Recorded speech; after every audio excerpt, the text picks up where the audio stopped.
माझं नाव जायद फिरोज पठाण. मी पोपाय ह्या व्यवसायात शिकत आहे. तर आम्ही वर्डमध्ये जायद, तू मला सांग, पोपाया ट्रेडमध्ये तू MS ऑफिसमधील वर्डमध्ये काय काय शिकला? काय लेटर वगैरे किंवा रिझ्यूम कसा तयार केला ते सांग. रिझ्यूम इथून सर इथं जावं लागते. वर्डमध्ये फाईल सर्च करायची आपली. वर्डची ते फाईल आहे. इथून इथं वर्ड आला 2006.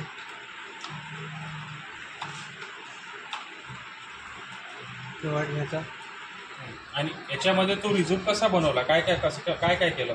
तिथून रिझ्यूम बनवून तयार केलं. हे रिझ्यूम तयार केलेला आहे सर. मी एक तुम्हाला दाखवतो.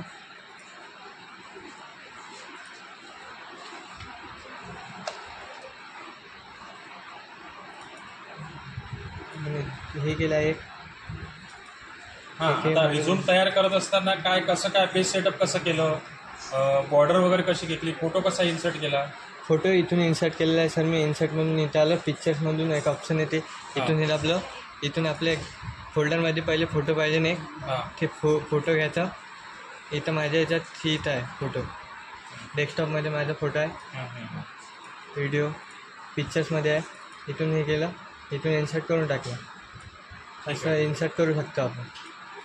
ठीक आहे. हे इन्सर्ट आणि पेज सेटअप कसं केलं तू वर्डमध्ये? पेज सेटअप इथूनच होते सर. इथून इथे यायचं प्रिंटमध्ये. पेज सेटअप कसं केलं? पेज हे कुठलं पेज आहे याच्यामध्ये? A4. साईज वगैरे कसे? A4ची साईज आहे. पोर्ट्रेट पेज आहे. इथून पेज सेटअप केलेलं आहे. पुरं भरलेलं आहे याच्यात माहिती. ठीक आहे. रिझ्यूममध्ये. ठीक आहे. तुला वर्डमध्ये आता लेटर्स वगैरे रिझ्यूम बाकी सगळं काम करता येते आता? सर्व शिकला तू? शिकलो. ठीक आहे. कर क्लोज. मोनाली प्रभाकर वसुले. मी पोपाया ट्रेडमध्ये शिकत आहे आणि मी तुम्हाला पेंटिंगविषयी सांगणार. मोनाली, मला तू सांग, पेंटमध्ये तू काय काय शिकली? काय केलं? पेंट कसं ओपन करायचं दाखव तू सर्वांना. पहिले विंडोजमध्ये जायचं. इथे टाईप करायचं पेंटिंग. इथे आयकॉन दिसते ते ओपन करायचं. यामध्ये आपल्याला इमेज दाखवले आहे, टूल्स दाखवले आहे, ब्रश दाखवले आहे. याच्यात आपण ऑइल ब्रश वगैरे वापरून वेगवेगळे ब्रशेस वापरून आपण इथे चित्र काढू शकतो. नंतर आपल्याला शेप दाखवला आहे, कलर्स दाखवले आहे. इथे कलरचा वापर करून आपण नैसर्गिक चित्र काढू शकतो. क्लिपबोर्ड वगैरे वगैरे आपण वापरू शकतो. तसेच मी हे इथे चित्र काढलेलं आहे, तुम्हाला दाखवते.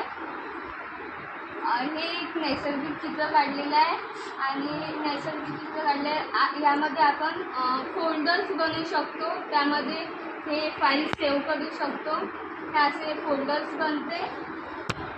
त्यानंतर माऊसचा वापर करून आपण यामध्ये माऊसची प्रॅक्टिस करू शकतो. खासकर म्हणजे एवढंच. नंतर इथे आयकॉन्समध्ये जाऊन शटडाऊन करू.